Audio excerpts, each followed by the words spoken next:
Liquidators final statement of account question number 16 देखते हैं हम लोग।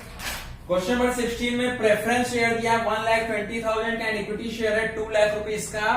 क्वेश्चन के बाहर बोल रहे हैं कि क्वेश्चन में डिविडेंड देना है प्रेफरेंस शेयर होल्डर को 30 जून तक का, 30 जून 2013 तक का देना है, और 1 जुलाई 2014 को मतलब पे किया था, had been paid up to 30 June 2013, और लिक्विडेट कब हो रहा है 1 जुलाई 2014।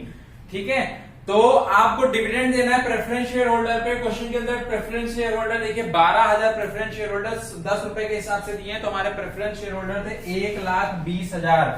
प्रेफरेंस शेयर होल्डर 1,20,000 थे जिसपे आपको डिविडेंड देना है, तो 12,000 भाई एट द रेट 10, तो 1,20,000 का आप 10% प्रेफरेंस डिविडेंड निकालेंगे, आएगा प्रेफरेंस डिविडेंड कितना आएगा 12,000 रुपीज। क्वेश्चन में जो दे रखा है लाइन से करते चलिए।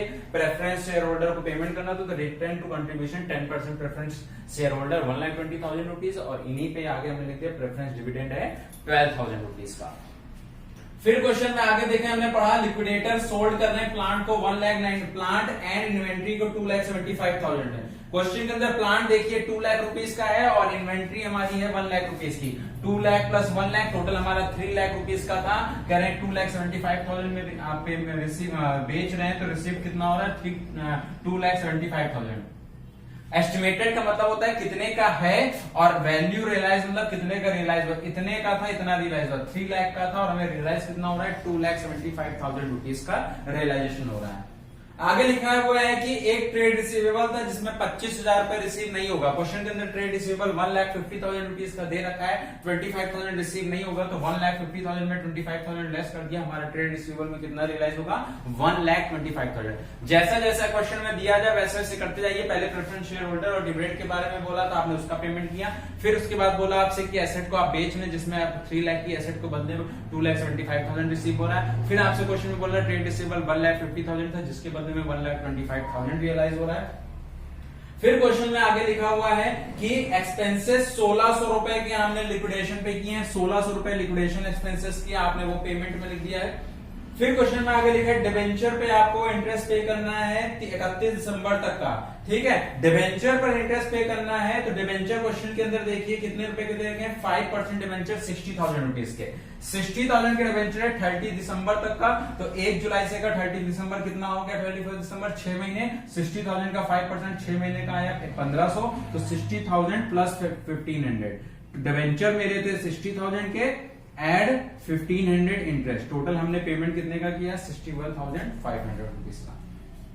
फिर क्वेश्चन में आगे लिखा हुआ है कि लिक्विडेटर को रेम्यूनरेशन मिलेगा 2% on amount realise and 2% on amount distributed to equity share holder. Okay, तो हमने अमाउंट रियलाइज हमने जोड़ा, हमारा देखिए अमाउंट रियलाइज देखिए, तो ये तो कैश है, कैश को हटा दीजिए, तो 1,25,000 एंड 2,75,000 टोटल कितना रियलाइज हो रहा है 4 लाख। 4 लाख का 2% हमारा रियलाइजेशन पे आ गया 8,000 रुपीज। फिर उसके बाद बोला था amount distributed to share holder, जो सबसे एंड में आंसर आएगा उसका रेट अपॉन 100 प्लस रेट करते हैं जब सफिशिएंट कैश अवेलेबल नहीं होता है, और जब सफिशिएंट कैश अवेलेबल होता है तो आपको रेट अपॉन 100 करते हैं। मैं आपको डायरेक्ट ये सारी चीजें बता रहा हूं क्योंकि अब आप क्वेश्चन नंबर 16 तक पहुंच चुके हैं, तो 1 से लेकर 15 तक के क्वेश्चन में आप सब यही करते चले हैं, इसलिए मैं आपको डिटेल में हर चीज का मतलब नहीं समझा रहा हूं, क्योंकि 1 से लेकर 15 तक के क्वेश्चन में मैं हर बार यही समझाता आया हूं कि ये कहां से आया, ये कहां से आया। आपको खाली क्वेश्चन पढ़ के मैं पोस्टिंग बता रहा हूं कौन सी चीज कहां जाएगी, क्योंकि अब आप तक अगर आप ये वाला क्वेश्चन की मेरे बोलने के तरीके को या मेरे क्वेश्चन समझाने के तरीकों को नहीं समझ पा रहे हैं, इसका मतलब है कि आपने क्वेश्चन नंबर 1 से लेकर क्वेश्चन नंबर 15 तक के क्वेश्चन आपको समझ में नहीं आए हैं।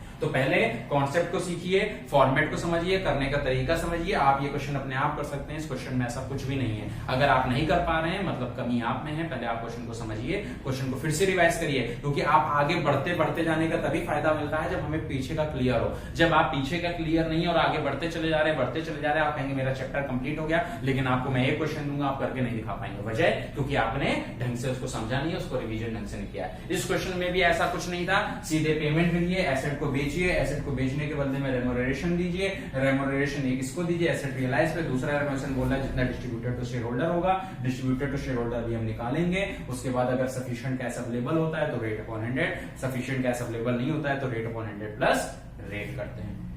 ओके मैंने आपको बताया क्या क्या आपने पोस्टिंग कर लिया है, शेयर होल्डर को पेमेंट कर दिया, डिविडेंड को पेमेंट कर दिया, सारी एसेट को पेमेंट रियलाइज हो गई है, कैश एंड कैश इक्विवेलेंट लिख दिया है, आपने ये लिखा। अभी आपको ये चीजें पता नहीं है इसलिए अभी आप ये रहने दीजिए, अभी ये हमने मान लिया अभी हमने नहीं निकालना है क्योंकि हमें amount distributed to share holder नहीं पता है। ये दे रखा था लिक्विडेशन एक्सपेंस, डिबेंचर होल्डर था, प्रेफरेंस क्रेडिटर, क्वेश्चन के अंदर देखिए क्रेडिटर दे रखा है, क्रेडिटर में एक दे रखा है 1,03,000 रुपीज ट्रेड टेबल का देखिए दे रखा हुआ है, ठीक है 1,03,000 रुपीज का ट्रेड टेबल हमको क्रेडिटर दे रखा था। और क्वेश्चन में बोल रहा है कि क्वेश्चन के बाहर पढ़िए 5,000 रुपए का प्रेफरेंशियल है, जिसमें 5,000 रुपए का प्रेफरेंशियल है तो 1,03,000 में 5,000 प्रेफरेंशियल है तो अनसिक्योर्ड कितना हो गया 98,000, तो 5,000 का अलग पेमेंट किया आपने, 98,000 का अलग पेमेंट किया, बाकी सारी चीजें हो गई। क्वेश्चन के अंदर कुछ दिया हुआ नहीं था तो इधर के टोटल से आपने बड़े से छोटे को सब कुछ आप पोस्ट कर चुके हैं, बड़े से छोटे को माइनस किया, आपका आंसर आ रहा था 96,900।